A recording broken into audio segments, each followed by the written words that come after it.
சென்னை தாம்பரத்திலிருந்து நெல்லை செல்லும் ரயிலில் பயணித்த பயணி ஒருவரிடமிருந்து 4 கோடி ரூபாய் பணம் தேர்தலுக்கு முன்பு பறிமுதல் செய்யப்பட்டது.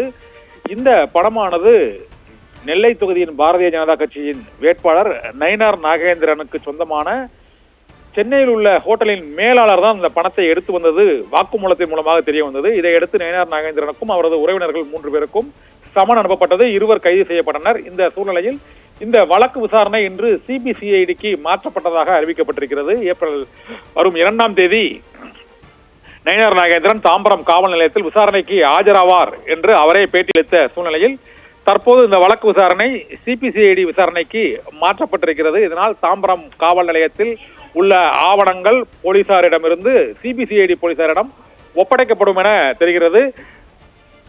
தேர்தலுக்கு முன்பு 4 கோடி ரூபாய் ரொக்கப்பணம் பறிமுதல் செய்யப்பட்டு பெரும் பரபரப்பை ஏற்படுத்திய இந்த வழக்கு விசாரணையானது சிபிசிஐடிக்கு மாற்றப்பட்டிருப்பதன் மூலமாக நெல்லை தொகுதியின் பாஜக வேட்பாளர் நயினார் நாகேந்திரனிடம் சிபிசிஐடி போலீசார் விரைவில் விசாரணை நடத்துவார்கள் என்றும் தாம்பரம் காவல் நிலையத்தில் உள்ள இந்த வழக்கு தொடர்பான வாக்குமூலம் பெறப்பட்டவர்கள் மற்றும் ஆவணங்கள் ஆகிய அனைத்தும் சிபிசிஐடி போலீசாரிடம் விரைவில் ஒப்படைக்க இருக்கிறது. இந்த சூழ்நிலையில் தாம்பரம் போலீசார் அனுப்பிய சமன் தொடர்பாக சிபிசிஐடி போலீசாரிடம் நயினார் நாகேந்திரன் ஆஜராக இருக்கிறாரா அல்லது தாம்பரம் காவல் நிலையத்திலேயே இந்த விசாரணைக்கு ஆஜராவாரா என்ற கேள்வி இப்போது எழுந்திருக்கிறது. இருந்த போதிலும் வேட்பாளருக்கு கொண்டு செல்லப்பட்ட பணம் பறிமுதல் செய்யப்பட்ட வழக்கு விசாரணை முதன்முறையாக சிபிசிஐடிக்கு மாற்றப்பட்டிருப்பது குறிப்பிடத்தக்கது. ஆபிரகாம்.